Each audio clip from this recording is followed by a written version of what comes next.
अयोध्या में भी बाबा साहब डॉक्टर भीमराव अंबेडकर की 134वीं जयंती बड़े ही धूमधाम से मनाई गई। शहर से लेकर ग्रामीण क्षेत्रों तक विभिन्न कार्यक्रमों का आयोजन किया गया, जिसमें शोभा यात्राएं निकाली गईं और शहर के प्रमुख चौराहों पर राजनीतिक एवं सामाजिक दलों द्वारा उनका स्वागत किया गया। जयंती का कार्यक्रम देर रात तक चलता रहा, जिसमें बाबा साहब की प्रतिमा पर माल्यार्पण किया गया और केक काटकर आतिशबाजी के साथ हर्षोल्लास पूर्वक उनकी जयंती मनाई गई। सभी राजनीतिक और सामाजिक दलों के लोगों ने इस अवसर पर कहा कि बाबा साहब ने समाज के सभी वर्गों को समान अधिकार दिलाने के लिए अपना जीवन समर्पित कर दिया। उन्होंने ये भी कहा कि बाबा साहब द्वारा लिखा गया संविधान सभी के लिए है और उनके दिखाए रास्ते पर चलकर ही देश और समाज तरक्की करेगा और भारत फिर से सोने की चिड़िया बनेगा। इस प्रकार अयोध्या में बाबा साहब की 134वीं जयंती पूरे उत्साह और सम्मान के साथ मनाई गई, जिसमें उनके योगदान और विचारों को याद किया गया। बाबा साहब की जयंती में यहाँ जो इकट्ठा हुए हैं, हम बाबा साहब ने हम लोगों के लिए, इस देशवासियों के लिए और विशेषकर स्त्री वर्ग के लिए क्या उन्होंने योगदान किया है और क्या उनका कल्याण किया है, उसके बारे में जो है वो विचार विमर्श किया जाएगा और पूरा जो संदेश है वो जन सामान्य को दिया जाएगा कि स्त्री जाति के लिए बाबा साहब ने क्या संदेश दिया है, जो कि इस भारत देश में सबसे ज़्यादा जो जीवन व्यतीत किया गया है वो 3000 सालों तक का, वो सिर्फ स्त्री प्रथम नंबर पर जो है कष्टदायक जीवन यापन किया है, दूसरे नंबर पर पुरुष जो है वो कष्टदायक जीवन यापन किया है। तो इससे छुटकारा पाने के लिए बुद्ध भगवान और बाबा साहब ने जो संघर्ष किया है उसके बारे में पूरा जो है वो चर्चा और उनके जीवन संघर्ष पर विचार किया जाएगा। लोगों को बताया जाएगा कि आप जो है इनके रास्ते पर चल करके अपने जीवन को कल्याण करें। यहाँ कार्यक्रम जो है अम्बेडकर जयंती का 134वां वर्ष मनाया जा रहा है।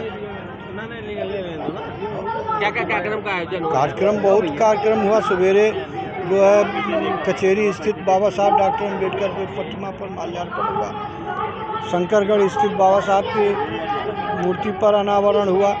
यहाँ पर जो है प्रेम कुंज गार्डन में यहाँ पर सवेरे से सांस्कृतिक कार्यक्रम, केक कटा गया, गोला तमाशा लगा, लोग आपस में मिठाइयाँ खाएं और ये जयंती में हमारे मुख्य वक्ता, विशिष्ट वक्ता और तमाम जो है संगीत गायक सबका प्रोग्राम है।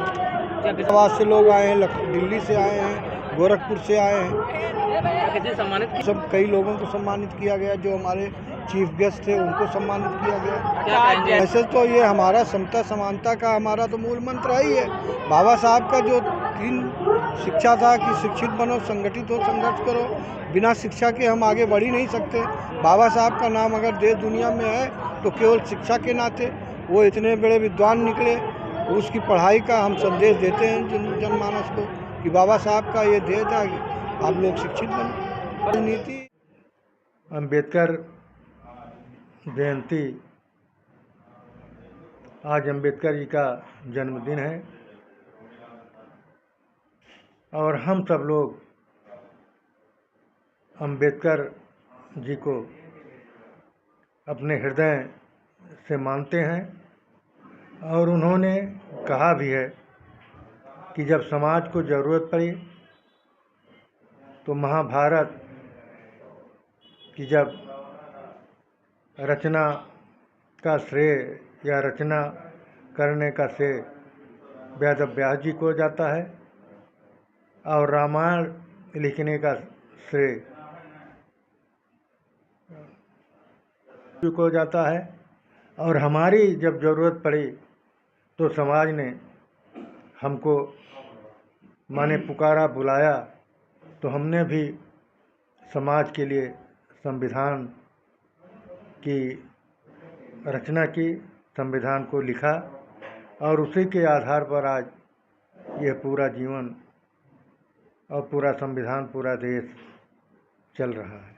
हर्षोल्लास के साथ उनकी जयंती मना रहे हैं। आज बाबा साहब जी की जयंती 134वीं है, जिस हम लोग सुबह से ही माल्यार्पण कार्यक्रम, बच्चों को पुस्तक बांटना, मिष्ठान वितरण और ये जुलूस निकली, जुलूस में सेवा पानी करना, जलपान करना इत्यादि चल रहा है। आज अभी शाम को फिर एक गोष्ठी और है साहबगंज अम्बेडकर नगर में, एक कोई बाबा साहब पार्क पर एक गोष्ठी और आयोजित की गई है। जो कि भोजन समेत व्यवस्था की गई है। दूसरा व्यवस्था की गई है आप प्रेम कुंज गार्डन में पंचशील होटल के सामने। आपके बताए हुए रास्ते पर हम लोग चल रहे हैं, उनके मार्गों का अनुसरण करें, ये उनकी सबसे बड़ी श्रद्धांजलि होगी। उनके विचारों को हम लोग आत्मसात करें, यही बाबा साहब का वचन और नीति है। बजरंगी प्रसाद गौतम, वरिष्ठ नेता। आज हमारे वार्ड में जो है जलकर भी पड़ता ही है, सामने ही पड़ता है, तो आज हम लोग जलकर कर्मचारियों के साथ जो है बाबा भीमराव अम्बेडकर के चित्र पे माल्यार्पण किया गया। और जितने भी जो है जलकर के कर्मचारी थे, अधिकारी थे, लगभग 40-50 लोग, उनके साथ मिठाई बांट करके, लड्डू खिला करके उनका जन्मदिन दी गई है। उसके बाद अपने वार्ड में बीजेपी की कार्यकर्ताओं के साथ और वहाँ पे सोकर कॉलोनियों में यही जो है माल्यार्पण करके और लड्डू बांट करके वहाँ मनाया गया। शाम को यहाँ पे जो है रैली निकलनी थी, यहाँ पे भंडारा करके बाबा साहब का जो है जन्म मैसी बस वही सद्भावना है, सब लोग एक साथ रहें और जैसे ही भाईचारा बना हुआ है वैसे ही चलता रहे, यही मैसेज है। नीति जो है आजकल भी जो है वो चल रही है, वो बहुत ही गलत है और समाजवादी पार्टी अपनी पूर्व में भी कृत्य से जो है वो परेशान है और आने वाले समय में भी उनको जो है इस जो अभी जो उन्होंने बाबा भीमराव अम्बेडकर लेकर के जो राजनीति चल रही है, तो आने वाले 2027 में उनको कामयाब भुगतना पड़ेगा। सौरभ सिंह पार्षद। भारत रत्न से विभूषित हम लोग के पुरोधा बाबा साहब के चरणों में नमन करते हुए बताना चाहता हूँ कि बाबा साहब ने गरीबों, मुजलुमों, पिछड़ों, दलितों को संविधान बनाकर हम लोग को चलना, बैठना, पढ़ना, लिखना सब सिखाया है। अब हम लोग चाहते हैं सभी लोग, हमारे जो नौजवान हैं, जो हमारे बुजुर्ग हैं, सबको चाहते हैं कि बाबा साहब के जो संविधान में उस रास्ते पर चल के उनको याद करें और उनको नमन करें कि वो आज के कलयुग के भगवान जो है हमारे बाबा साहब ही हैं। पहले आज अंबेडकर जयंती पे जो है सभी देशवासियों को हार्दिक बधाई और शुभकामनाएं देता हूं।